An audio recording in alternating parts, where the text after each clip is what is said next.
and he beat him easily, and I congratulated him.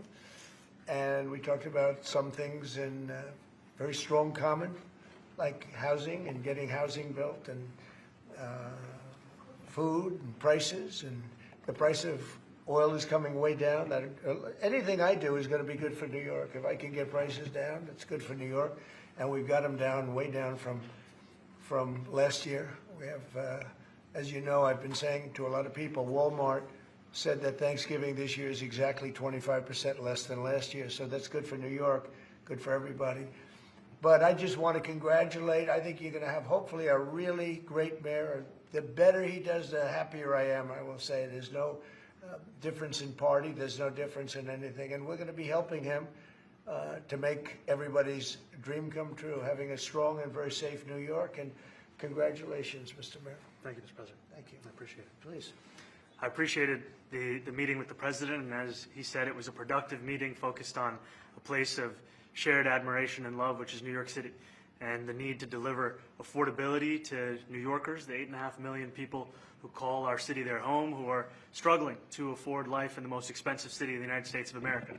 We spoke about rent, we spoke about groceries, we spoke about utilities, we spoke about the different ways in which people are being pushed out, and I appreciated the time with the President, I appreciated the conversation. I look forward to working together to deliver that affordability for New Yorkers.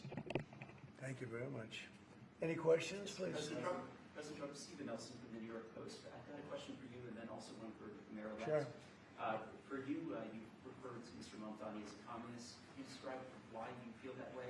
And also, will you do anything to stop him from arresting Prime Minister Netanyahu if he visits New York? Well, we didn't discuss your second part of the question, and on your first part, I mean, he's got views that are a little out there, but who knows? I mean, we're going to see what works, or he's going to change also. We all change. I changed a lot. From when I first came to office. It's now quite a while ago. It's quite a while. My first term was great. We had the greatest economy in the history of our country. We're doing even better now. We're doing much better now than we did even the first term.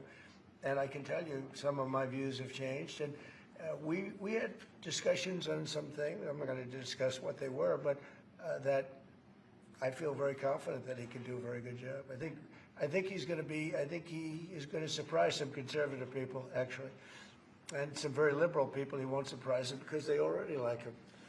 And Mr. Mamdani, it sounds like you had a productive discussion, but just days ago you referred to President Trump as a despot who betrayed the country. You said you would be his worst nightmare and accused him of having a fascist agenda. Are you planning to retract any of these remarks in order to improve your relationship? I think both President Trump and we are very clear about our positions and our views, and what I really appreciate about the President is that the meeting that we had focused not on places of disagreement, which there are many, and also focused on the shared purpose that we have in serving New Yorkers. And frankly, that is something that could transform the lives of the 8.5 million people who are currently struggling under a cost of living crisis, with 1 in 4 living in poverty.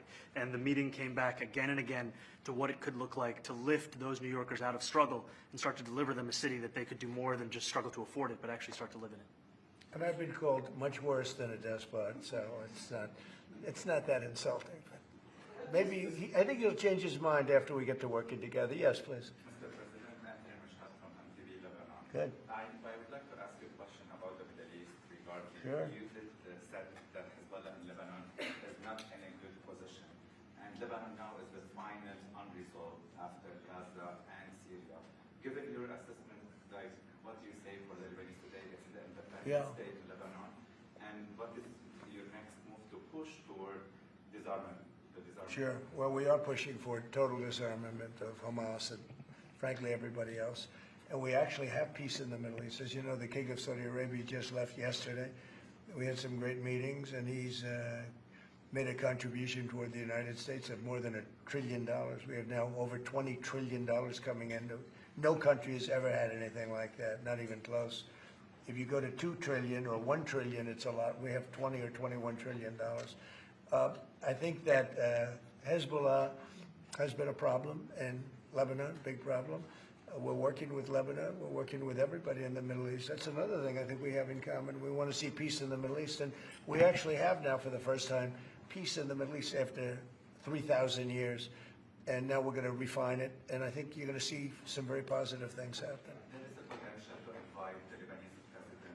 Oh, sure. to the Oh, White House. I would do that, absolutely. And if the mayor would like to be here for that meeting, because I know he feels very strongly. I think you feel very, very strongly about peace in the Middle East. I think it's, We desperately want it, and that's something that I shared with the president, that when I spoke to New Yorkers who had voted for the president last November on Hillside Avenue and Fordham Road, I asked them why. I heard again and again two major reasons. One was that they wanted an end to forever wars. They wanted an end to the taxpayer dollars we had funding violations of human rights, and they wanted to address the cost of living crisis. And I appreciated the chance to discuss both of those things. he said a lot of my voters actually voted for him, and One in 10. And I'm okay with that. President Trump, I have to stand as well. I'll do that. I'll sign it. Give it to me. I'll sign it in a minute. That's pretty good. Mr. President, Yeah, please. you threatened to send federal troops to New York City. You both have differences when it comes to ICE agents Right. in New York City. Mr. Mamdani, you called ICE a rogue government entity. I wonder how you reconcile your differences on both of those issues. Well, I think we're going to work them out, and I think that if we have known murderers and known drug dealers and some very bad people, you know, we want to get them out. And the mayor wants to have peace. We discussed this at great length, actually, maybe more than anything else. He wants to have a safe New York. Ultimately, a safe New York is going to be a great New York. If it's not safe, no matter how well we do with pricing and with anything else, we can talk about anything you want. If you don't have safe streets, it's not going to be a success. So we're going to work together. We're going to make sure that if there are horrible people there, we want to get them out. I think he wants to get them out, maybe more than I do. So we'll work together. We discussed it at great length. Yes, please. Yeah, two questions, if I may. One for you, Mr. President, from BBC in a second. But first of all, for the mayor-elect. You're both from different parts of the political spectrum. You're both populists, though. And I just wondered to what extent the president's campaign style, his techniques, his social media use inspired any part of your campaign.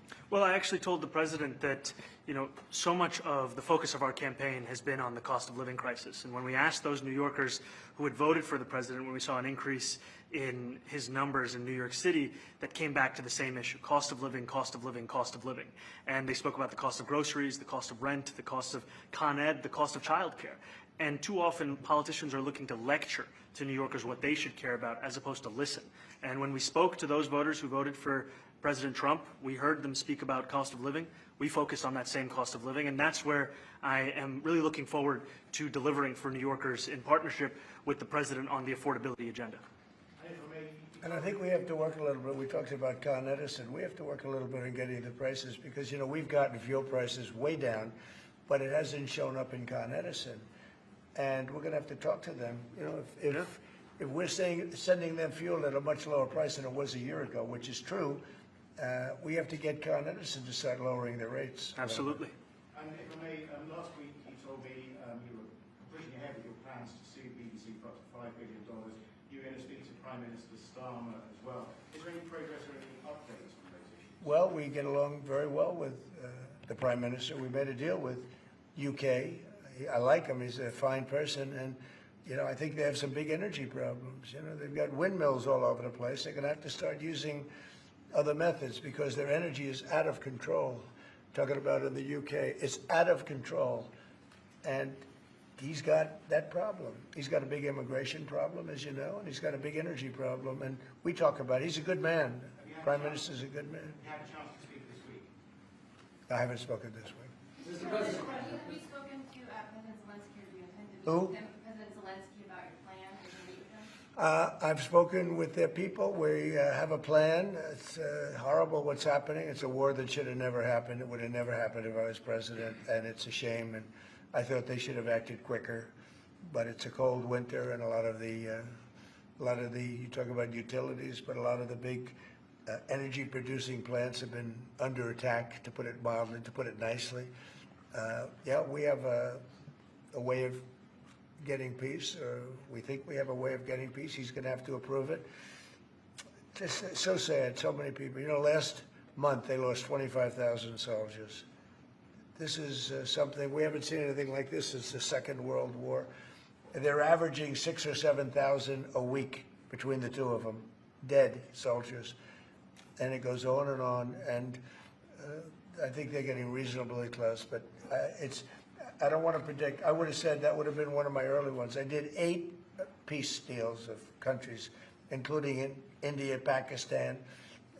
You could even go, in fact, they're coming here in a week or two, go to the Congo and Rwanda. That was 10 million people dead, and we worked something out on that. But so many, and the one I thought would have been, for me, because I have a very good relationship with President Putin, I thought that would have been maybe quicker, but it does take two to tango.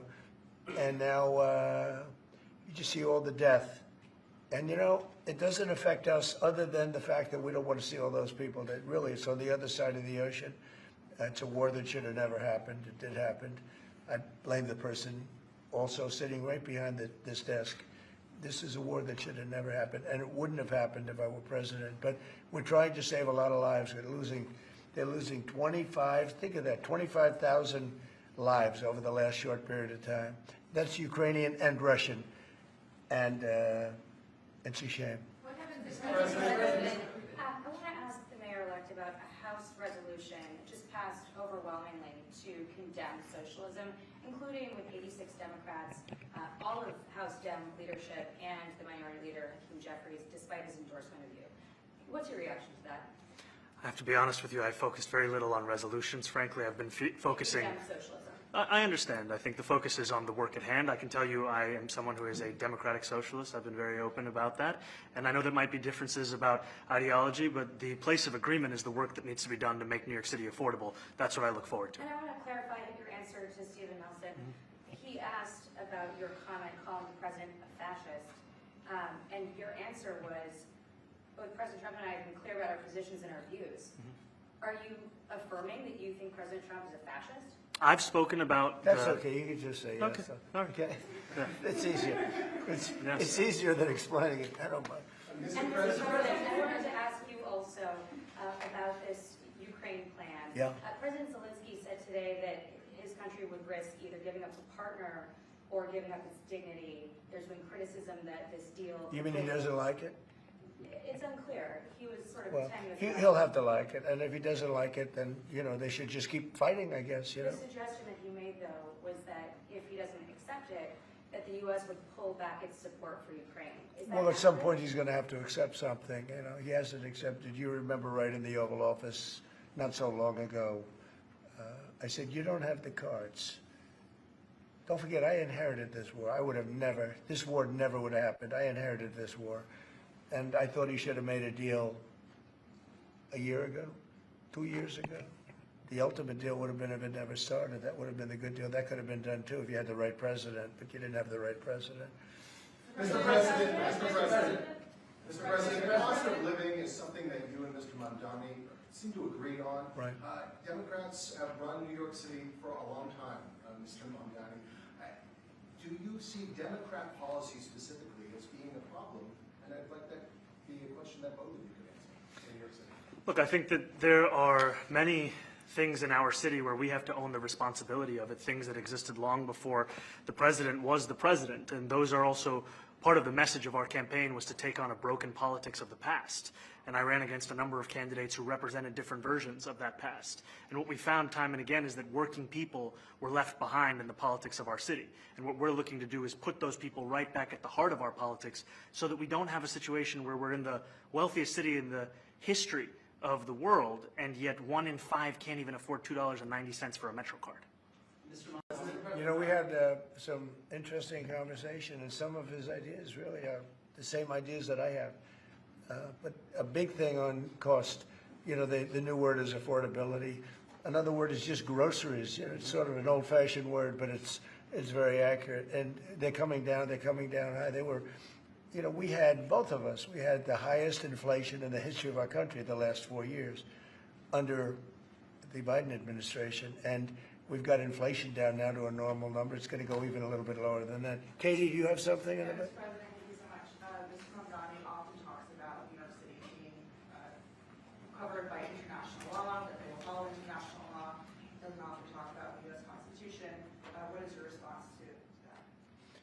Well, I don't know what you're referring to in terms of it could be covered by international law, local law. It's covered by a lot of laws, but it's covered by U.S. law. Are you referring to anything in particular? He just says that they're a city that endorses and enforces international law. No, I don't know. Would you want to, would you want to respond? Yeah, I think what I've shared with the president is our desire to not only follow the laws of our own city, laws that protect New Yorkers, but also a desire for consistency in our politics across the board. And that's something that we've talked about and something that I know many New Yorkers want. So you work with ICE? We work with ICE then? We discussed ICE and New York City, and I spoke about how the laws that we have in New York City allow for New York City government to speak to the federal administration for about 170 serious crimes. The concerns that many New Yorkers have are around the enforcement of immigration laws on New Yorkers across the 5 boroughs, and most recently we're talking about a mother and her 2 children, how this has very little to do with what that is. Mr. Mamdani, What we did is we discussed crime, more than ICE per se. We discussed crime, and he doesn't want to see crime, and I don't want to see crime, and I have very little doubt that we're not going to get along on that issue. He wants to, and he said some things that were very interesting as to housing construction, and he wants to see houses go up. He wants to see a lot of houses created, a lot of apartments built, etc. And you know, we actually people would be shocked, but I want to see the same thing. Mr. Mamdani, anti-Israel protesters. Jack? Mr. President, I wanted to know, one of the policies as well that Mayor-elect Mamdani talked a number of times about on the campaign was shifting the tax burden for property taxes from what he called minority communities to white-based communities and putting more taxes on white people. I also noticed that in your acceptance speech you didn't mention anything about America or Christians or white people in general, and so I didn't know if that was one of the policies that you guys had spoken about. We focused on affordability. We focused on the cost of living crisis. What I will say is that I am very much interested in property tax reform, because what we see right now in New York City is a system that is so inequitable that it can't even stand up in court. And the president and I spoke about the importance of not only building more housing, but also making sure that regulation of housing is something that is manageable to actually get through and not the cause of yet another weight that we see in our But to city. be clear, you're continuing this idea of race-based property taxes. No, to be very clear, That's what you said. no, Yes, the use of the term was a description of neighborhoods, not a description of intent. So you intend to tax the whiter neighborhoods more? No, we intend to create a fair property tax system because we want a New York City that is not only fair and equitable, but also one that every New Yorker can afford. Mr. Mamdani, anti-Israel protesters just targeted city houses. Please, God. Mr. Mamdani, anti-Israel protesters just targeted a synagogue in New York. Are you concerned about Jewish New Yorkers feeling welcome and safe in the city? And President Trump, you threatened to cut off federal funding to New York City. What policies would prompt you to do that? Would that be city-run grocery stores? Would it be something else? Well, I think if we didn't get along, whether it's cut off or just make it a little bit difficult or not give as much, we want to see, I use the term, we don't want good money going after bad, and we don't want that to happen. I don't think that's going to happen. I did say that, you know, subject to what policies are being set. We had a meeting today that actually surprised me. He wants to see no crime. He wants to see housing being built. He wants to see rents coming down, all things that I agree with. Now, we may disagree how we get there. The rent coming down, I think one of the things I really gleaned very much today, he'd like to see him come down, ideally, by building a lot of additional housing. Yeah. That's the ultimate way. He agrees with that, and so do I. But if I read the newspapers and the stories, I don't hear that. But I heard him say it today, and I think that's a very positive step. No, I don't expect. I expect to be helping him, not hurting him. A big help, because I want New York City to be great. Look, I love New York City. It's where I come from. I spent a lot of years there. Now I'm right here. We took a big setback with the mayor that we had, named de Blasio. I thought it was a tremendous setback for the city. I think this mayor can do some things that are going to be really great. Mr. President, Mr. President. Okay, how about you? Go ahead, Thank you, Mr. please. President. You're a billionaire. You have a different address nowadays than you used to, but you used to call New York City home. Would you feel comfortable living in New York City under a Mamdani administration? Yeah, I would. I really would. Especially after the meeting. Absolutely. What makes you comfortable? We agree on a lot more than I would have thought. I think I want him to do a great job, and we'll help him do a great job. You know, he may have different views, but in many ways, you know, we were discussing when Bernie Sanders was out of the race, I picked up a lot of his votes, and people had no idea because he was strong on not getting ripped off in trade and lots of the things that I've practiced and been very successful on. Tariffs, a lot of things. Bernie Sanders and I agreed on much more than people thought. And when he was put out of the race, I think quite unfairly, if you want to know the truth, many of the Bernie Sanders voters voted for me. And I felt very comfortable, frankly, in seeing that and saying that. And, it just turned out to be a statistical truth. But no, I feel very comfortable. I would feel very, very comfortable being in New York, and I think much more so after the meeting. Yes, please. Thank you, Mr. President. I have a question for you, but a very quick one for Please. the mayor. Why did you fly here? Aren't trains greener? I will use every form of transit, and I want to make sure that they're all affordable in New York City, and that's why making buses fast and free is a centerpiece of our campaign. Did you? There is a bus that goes. Well, but I know, but if he flew, that's a lot quicker too. I mean, he's working very hard. For him to be, that's a very long drive. I'll stick up for you. The plane takes you 30 minutes and driving takes you a And long Mr. time. President, I was wondering if you could clear up some confusion around a Washington Post report. There was this explosive report that the Coast Guard is no longer going to characterize swastikas and nooses as hate symbols. DHS called that a lie and fake news. Can you clear up? I don't know anything about it. When was this written? I think yesterday. Well, look, the Coast Guard's an incredible group of people. I know them very well. We just ordered a lot of new Coast Guard cutters, beautiful, the most magnificent ship. They look like yachts with lots of guns on them. So I don't know. I haven't seen any report like that, but certainly we want them to remain a great force, and they are. Mr. President, and you did a piece in all the 9 months around the world. I would like to ask Mr. Mamdani, you've accused the U.S. government of committing genocide in Gaza while President Trump was working on peace. Why that? I've spoken about the Israeli government committing genocide, and I've spoken about our government funding it. And I shared with the president in our meeting about the concern that many New Yorkers have of wanting their tax dollars to go towards the benefit of New Yorkers and their ability to afford basic dignity. And what we see right now is we're in the 9th consecutive year of more than 100,000 school children being homeless in our city. And there's a desperate need not only for the following of human rights, but also the following through on the promises we've made New Yorkers. And I appreciated the meeting we had and the work that we can do. Do you agree that President Trump did do a peace and worked hard to make the peace? Because he worked hard to do the peace in the Middle East and everywhere. Do you agree with that? I appreciate all efforts towards peace, and I shared with President Trump that when I spoke to Trump voters on Hillside Avenue, including one of whom was a pharmacist that spoke about how President Trump's father actually went to that pharmacy not too far from Jamaica Estates, that people were tired of seeing our tax dollars fund endless wars. And I also believe that we have to follow through on the international human rights, and I know that still today those are being violated, and that continues to be work that has to be done no matter where we're speaking of. Mr. President, thank you, Mr. President. Do you view the mayor-elect as the true leader of the Democrat Party? And do you think Leader Schumer's and Leader Jeffries, have to follow his lead? Well, look, I hope they have great leaders. This is a man that right now I think is focused on New York City. I really think he has a chance to do a great job. We're going to help him, but I really think he has a chance to do a great job.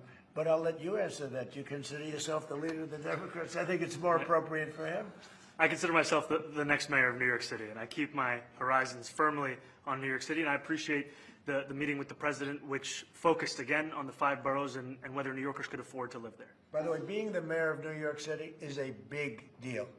Absolutely. I always said, one of the things I would love to be someday is the mayor of New York City. Being the mayor of New York, and especially now, because I think you're at really a turning point, one way or the other. It could go great, or it can go in a different direction. And I think you really have a chance to make it great. I appreciate Mr. it. President, you say you love New York City. Mr. Mamdani, does New York City love President Trump?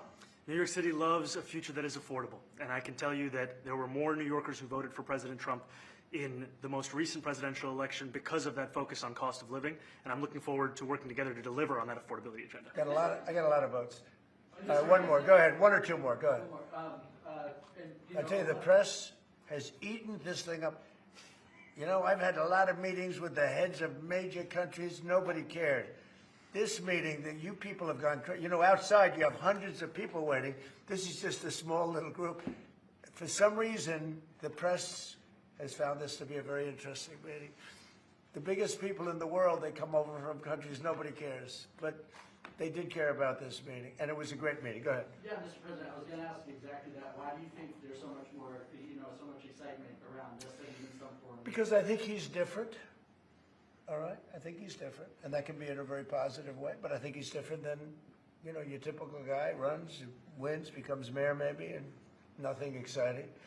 Because he has a chance to really do something great for New York. New York is at a very critical point, and he does need the help of the federal government to really succeed. And we're going to be helping him, but he's different than your average candidate. He came out of nowhere. I said he has a great campaign manager standing over there.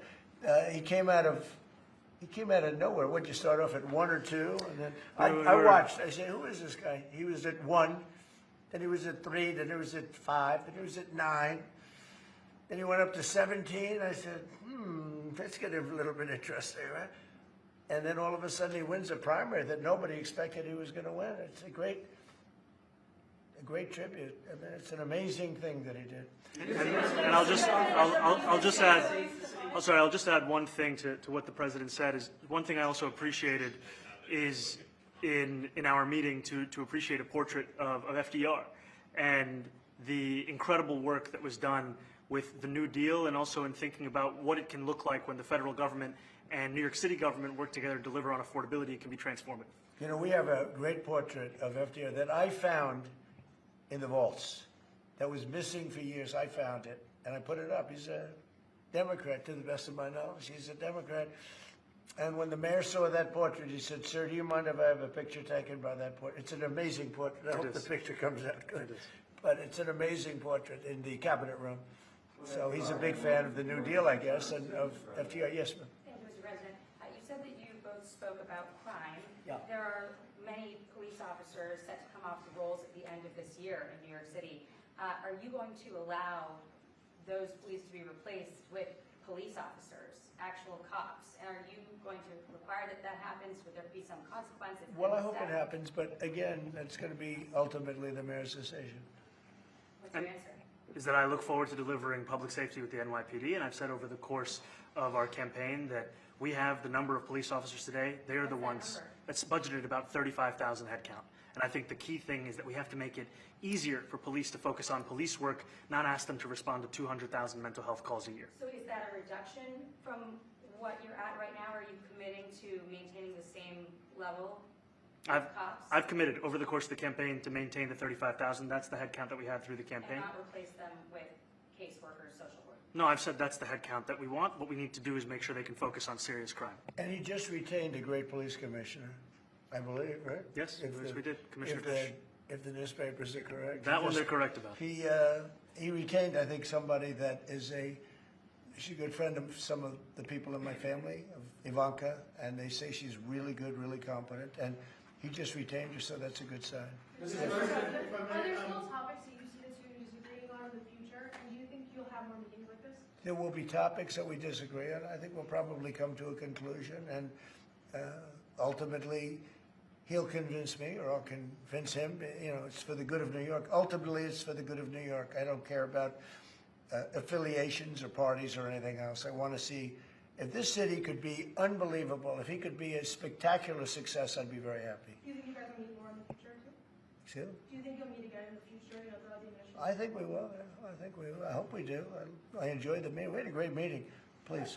Mr. President, Republican Elise Stefanik has campaigned multiple times by calling Zohran Mamdani a jihadist. Do you think you're standing next to a jihadist right now in the Oval Office? No, I don't, but she's out there campaigning, and you say things sometimes in a campaign. Isn't that sort of She's a very capable person, isn't but that a kind of label? you really have to ask her about that. But I don't particularly. I think I met with a man who's a very rational person. I met with a man who really wants to see New York be great again, and I can say again, because New York was great. When I came down to Washington initially, the city was so hot. It was doing great. We were having some telltale signs of problems. We had a mayor that was not doing a great job, but still, it was moving along, and it went bad. It really went, pretty bad. And I think it's been at lower points, but it went pretty bad. I think he can bring it back. Now, the question is, will he bring it back all the way? Will he bring it back greater than ever before, which is, I guarantee, that's his wish. I think he wants to make it greater than ever before. And if he can, we'll be out there cheering. I'll be cheering for him. Okay? Thank you very much, everybody. You chose not to answer the question about the city hall protest. Thank you very much. Oh, no, I care very deeply about Jewish safety, and I look forward to rooting out anti-Semitism across the 5 boroughs and protecting Jewish New Yorkers and every New Yorker who calls the City Hall. Very well.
Oh, it's my colleague. I don't see him. What do you want? Yeah, I don't know where he is. So he may have been in the event. So he's a big bear. So.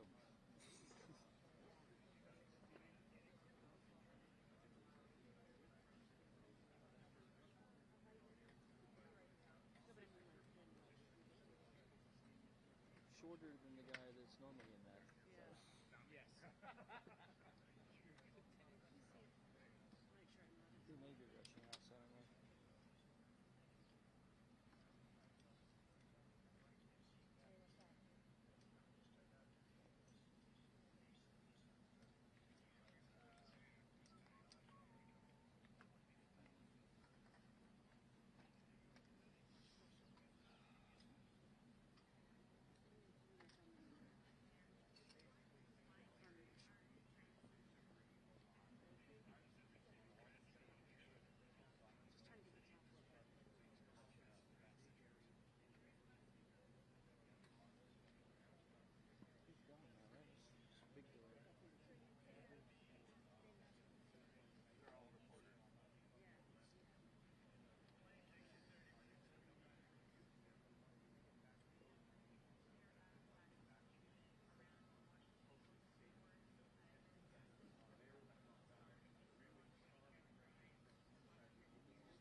This is him.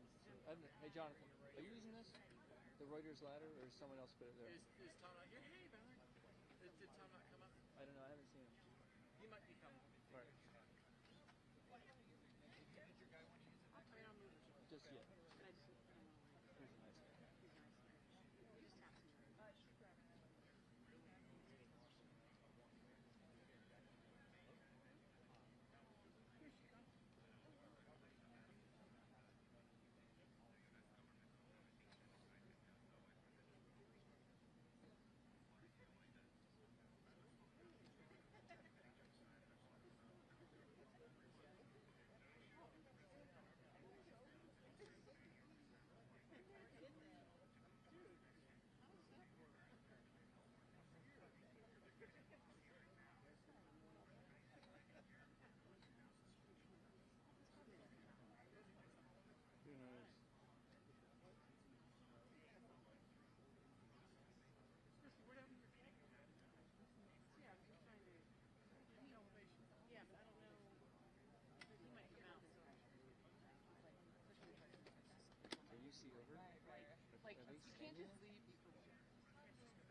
can't leave. Tom's going out.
incredible.